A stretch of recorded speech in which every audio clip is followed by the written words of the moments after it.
ফিলিস্তিনের পর লেবাননে ইসরায়েলি বাহিনী অভিযান শুরু করেছে। একে একে সবাইকে ধরছে ইসরায়েলি বাহিনী। লেবাননের সশস্ত্র গোষ্ঠীর বিরুদ্ধে নতুন করে সামরিক অভিযান শুরু করেছে ইসরায়েল। ৯ জুলাই ইসরায়েলি সেনাবাহিনী জানায়, দক্ষিণ লেবাননে হিজবুল্লাহর অস্ত্রাগার ও সামরিক স্থাপনা লক্ষ্য করে বিশেষ অভিযান চালানো হচ্ছে। এর মধ্যে ইসরায়েল একটি নতুন ধাপে প্রবেশ করল, যা ২০২৪ সালের নভেম্বরে যুদ্ধবিরতির পর এ ধরনের প্রথম উল্লেখযোগ্য স্থল অভিযান।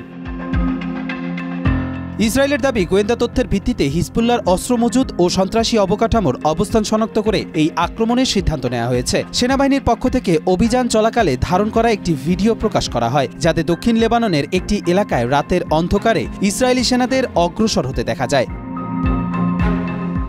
একনল হ্যান্ড ওয়াশ 100% প্যারাবেন ফ্রি, তাই নিরাপদ হাতের জন্য আস্থা রাখুন একনলে। হিজবুল্লাহর সাথে দীর্ঘদিনের সংঘর্ষের পর মার্কিন যুক্তরাষ্ট্রের মধ্যস্থতায় গত নভেম্বরে যুদ্ধবিরতিতে সম্মত হয়েছিল উভয় পক্ষ। তবে এরপর ইসরায়েল প্রায় প্রতিদিনই লেবাননের বিভিন্ন স্থানে, এমনকি রাজধানীর বৈরুতে বিমান ও ড্রোন হামলা চালিয়ে আসছে।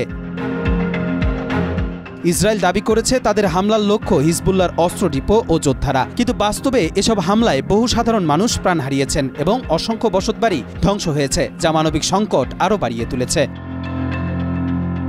কবির চৌধুরী, জয়, মাই টিভি।